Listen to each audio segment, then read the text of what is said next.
Well, the highlights is that there is a trend. We can see that there is an improvement on the corporate reports coming out of the SOCs.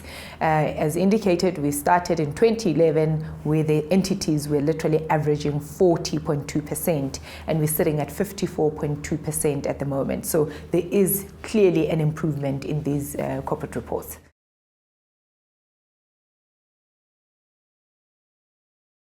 Absolutely excited, because that is the key thing about their awards. The awards is basically to recognize that excellence and to encourage these companies basically to start seeing integrated reporting, measuring themselves and saying, are we really in the right direction when it comes to this global benchmark? So it is exciting that they do get excited about it and say, well, we want to be in the forefront of this integrated reporting, which then goes back to integrated thinking for the companies within the entities, which is a big, big achievement, I think, on our part.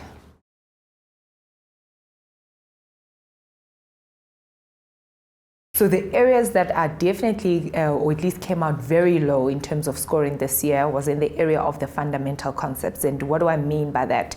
There's a new concept that's been introduced by the Integrated Reporting Framework. It's around the value creation process. And this value creation process is then asking companies to say, you need to basically speak to the stakeholders and tell them how you're creating value. And bring in the capitals, which is equivalent of the resources that you have within yourselves, and tell us how they're churning out the right outputs and the right outcomes, basically. So that's an area that still need improvement, but I think earlier on in the presentation I did say they can be excused purely because this integrated reporting framework is failing you in the market. And the second bit is on the conciseness part.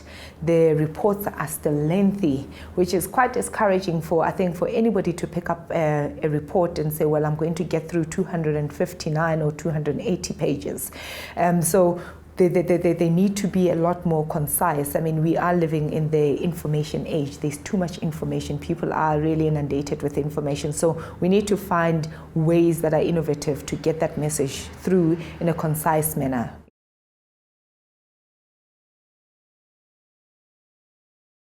If you cannot really articulate your story right, that might also be a reflection that actually you're not sure how you're running the business. So I think that that's what the businesses are running, a risk of being perceived not knowing what it is that they're doing in the background. So once you can actually articulate it well, I think it's easy for any investor to buy into your story, or even question some more to then say, that is my jockey, and yeah, that's where I'm going to do my investment.